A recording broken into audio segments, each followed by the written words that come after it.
Hey everybody, what's going on? And welcome to Guns N' Roses Central, and welcome back to another episode of Guns N' Roses True Story. So the song we're talking about today is from Appetite for Destruction. It was also featured on Guns N' Roses' Live Air album, which came out in 1989, and the song we're talking about is Rocket Queen. So the song was written by Axl, Slash, and Duff, and let's talk a little bit about the background of the song. So Slash stated in his autobiography that he and Duff McKagan wrote the main riff to Rocket Queen when they first got together in their short-lived band Road Crew with Steven Adler, prior to Slash and Adler joining Hollywood Rose.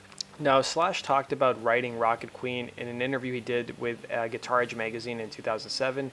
He said, "That was a riff I had when Duff and I first hooked up. We had a band together with Steven way before Guns started. We had that riff, and at some point I brought it back into the band, and the chorus was something that Axl had been working on that had nothing to do with the rest of the song, but we somehow managed to incorporate it. It was a pretty interesting operation because the chorus was in a completely different key.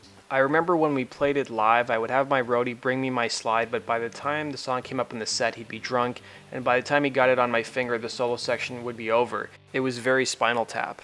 So Slash also talked a bit more about it in 1997 in an interview with Total Guitar magazine. He said, "I normally don't think about the creative process. I go in and sort of adapt. When I'm practicing at home, I like to play a lot of chromatic stuff. I stop in between different notes and come up with different ideas and stuff.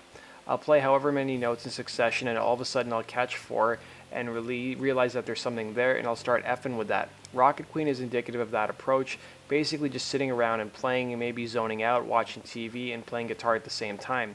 All of a sudden the ear catches something. Welcome to Jungle has a lot of that too.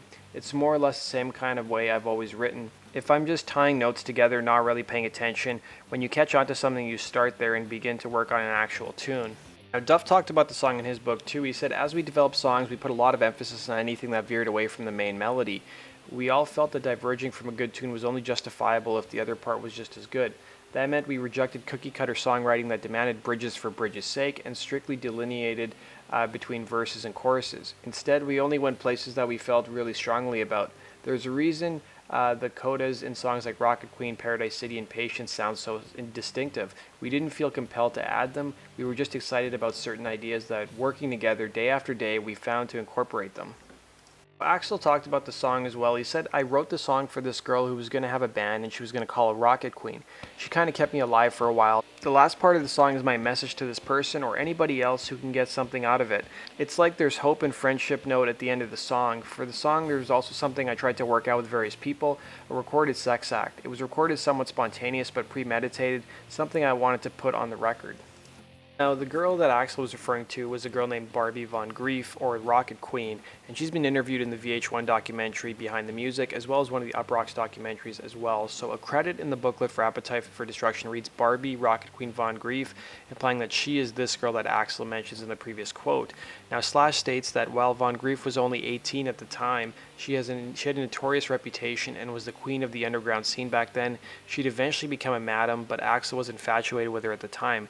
She's also mentioned in the acknowledgement section of LA Guns' self-titled debut album as well. And in October of 1991, in an interview with Guitar Player magazine, John Frusciante of the Red Hot Chili Peppers said that Axl told the Chili Peppers that Guns N' Roses had Chili Peppers in mind when they did the song Rocket Queen. Well, Axl talked about how he came up with the idea of recording an actual sex act. So he said, "It was a sexual song and it was a wild night in the studio. The girl we knew was dancing, everyone was getting real excited, the night could have gotten really explosive, lots of trouble for everyone, and I thought, wait a minute, how can we make this productive? And this is what we got." So the song is really notorious because of the actual sex recording that was done for the song. So a woman named Adriana Smith, who had been with drummer Steven Adler for around a year, is the woman who can be heard on the actual song. So Smith later claimed in a TV interview that after Adler insisted that she was not his girlfriend, she went into the mixing sessions at Media Sound Studios in New York City, and Rose and Slash were there. So Rose propositioned Smith that they have sex in a vocal booth so that the sounds that Smith made can be recorded and put over the bridge of the song. Smith replied that she would do it for the band and a bottle of Jack Daniels. So Steve Thompson, who was an engineer on the album, said, "Axl wanted some pornographic sounds on Rocket Queen, so he brought in a girl and they had sex in the studio. We wound up recording about 30 minutes of sex noises. If you listen to the break on Rocket Queen, it's in there." Another engineer, Michael Barbero, did not want to record the sex session, so he set up the microphones and left the task to his assistant. So his assistant said the studio was like a Ron Jeremy set, and he said that he had to enter the booth to adjust the microphone which Rose and Smith had crashed into. The Appetite for Destruction liner notes jokingly acknowledged the assistant's contribution by crediting him as Victor the Effin' Engineer Deglio. So it was later stated in the music magazine Classic Rock as well as Rolling Stone that the person who had recorded the performing the sex noises on the song was indeed Adriana Smith, an off and on again girlfriend with Steven Adler.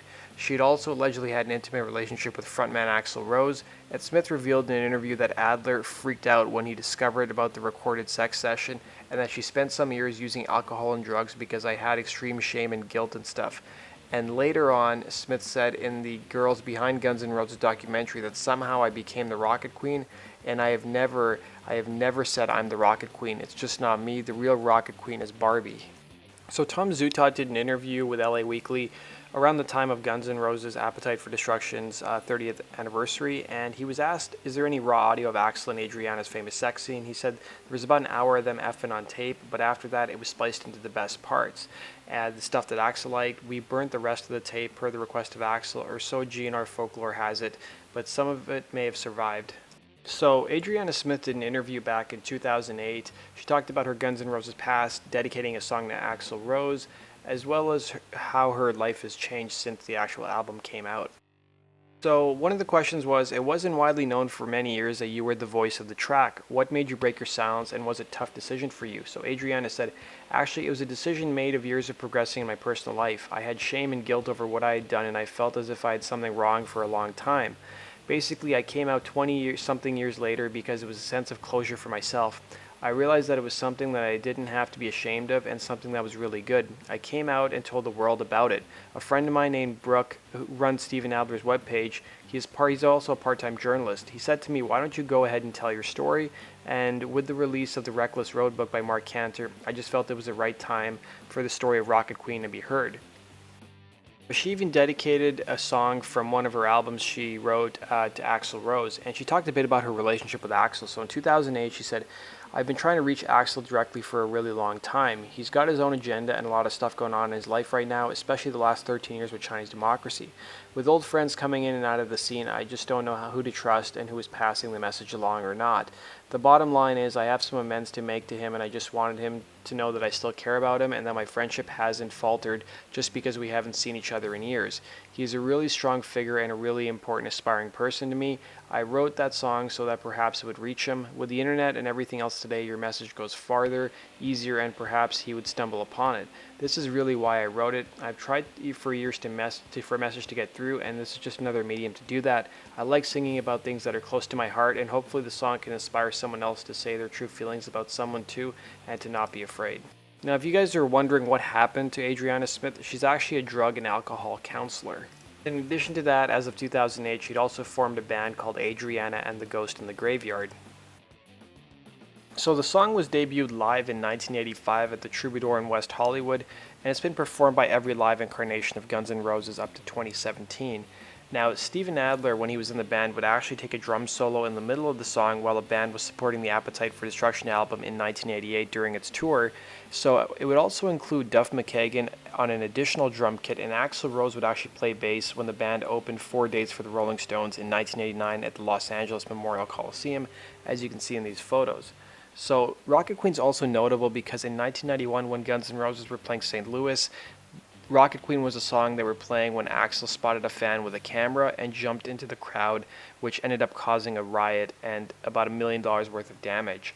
And Slash has also regularly performed the song with Myles Kennedy while supporting his solo project since 2010.